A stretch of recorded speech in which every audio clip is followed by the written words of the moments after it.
ہمارے شیخ بتاتے ہیں, شیخ توفیق چودھری جی ذریعہ ہوئے تھے, کہتے ہیں مجھے میں نے تہجد کی ہیبٹ ڈیولپ کرنی تھی اور مجھ سے ہو نہیں پا رہی.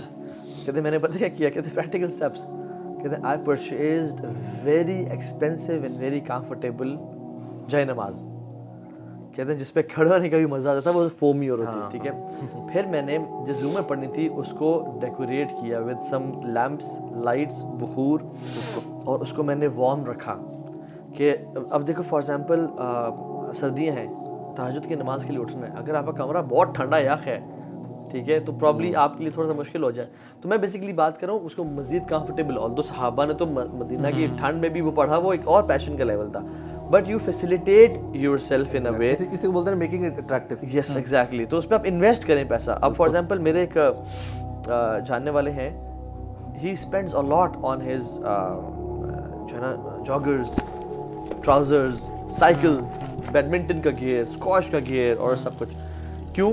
کیونکہ جب وہ انویسٹ کرتے ہیں نا تو پھر وہ اس کی ویلیو بڑھتی ہے. دین ہی از ایکسائٹیڈ ٹو پلے بیڈمنٹن, پھر وہ یوز کرنے کوئی استعمال میں لے کے آتے ہیں. اور پھر اس میں ریوارڈ بھی رکھیں. جیسے فار ایگزامپل میں آپ کو پرسنل ایگزامپل دیتا ہوں, میرا جو جم جانے کا جو موٹیویشن ہوتی تھی نا, وہ اس کے بعد کا ریوارڈ ہوتا تھا جو اسٹیم اور سونا میں مجھے ملتا تھا, ٹھیک ہے.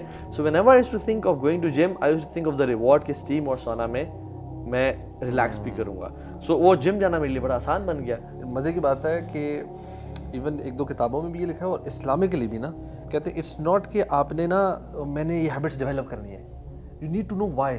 اینڈ اٹس آپ نے لائف اسٹائل بات, اٹس اے چوائس کہ یار میری آئیڈینٹی ہوگی, میں یہ بننا چاہتا ہوں, میں یہ ایسا انسان بنا. جو ہم یہ صحابہ کی سٹوریز پڑھتے ہیں یا ہم سلف صالحین کے پڑھتے ہیں, ہم انسپائر ہوتے ہیں کہ ہم نے ایسا بننا ہے, ٹھیک ہے. Then you have a clear identity, so you not doing کہ اچھا یہ اچھی ہیبٹ ہے تو میں اس لیے کر رہا ہوں, you doing it that's what I want to become. آپ کی زندگی میں وائی بڑا کلیئر ہے اس کا. اب پریکٹیکل ایگزامپل لے لیں. فار ایگزامپل اگر دو آپ کے پاس لڑکے آتے ہیں نا الگ ٹائمس پہ, ایک لڑکے کو آپ بتاتے ہیں کہ یار تم کس طرح سے اٹھو, تم نے کس طرح سے وضو کرنا ہے, کس طرح سے تم فیزیبل اپنے لیے بناؤ مسجد پہنچنا اور سارا, ایک یہ شخص ہے.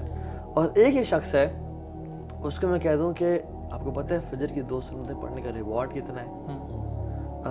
جو شخص پیدل مسجد جاتا ہے اس کو یعنی حدیث میں آتا ہے ریوارڈ پتہ چل جاتا ہے, وہ اپنے گھٹنوں کے بل چل کے جائے, فرشتے درود و سلام بھیجتے ہیں. اللہ کی من صلی الصبح فهو فی ذمۃ اللہ, جس نے صبح کی نماز پڑھی وہ اللہ کی ضمانت میں ہے, پروٹیکشن میں ہے. تو اب یہ 2 بندے ہیں, ایک کو میں نے وائی کلیئر کر دیا اور ایک کو میں نے پریکٹیکل اسٹیپس بتا دیے. آپ لکھ لیں, اور میرا اپنا پرسنل ایکسپیرینس ہے, جس کا وائی کلیئر ہے نا, جس کا ریوارڈ سسٹم کلیئر ہے کہ یار اس کی ورچو کیا ہے, وہ فوراً سے پڑھنا شروع ہو جائے گا. اسی لیے تو بار بار آپ کو جب جنت کے بارے میں بتایا جاتا ہے نا, آپ کو جنت کی جو ایٹریبیوٹس ہیں ان کے اندر کیا کیا ہے, وہی پھر جیسے آپ نے بتایا نا, ایک شخص کو بتایا جائے کہ نماز پڑھو گے تو یہ ہوگا, تم نے وضو ایسے کرنا, اور ایک کو اس کا ریوارڈ بتایا جا رہا ہے کہ تمہیں اتنا ریوارڈ ملے گا. سمپل سی آیت ہو سکتی تھی کہ جنت کے لیے کوشش کرو, لیکن اللہ تعالیٰ نے ہمیں بتایا وہ جنت کیسی ہے, عرضها السماوات والارض. آج تم ایک چھوٹے سے ٹکڑے کے لیے محنت کر رہے ہوتے ہو, یعنی اپنے دنیا میں گزارا کرنے کے لیے, وہ جنت ایسی ہے کہ آسمان اور زمین جیسی وائڈ ہے.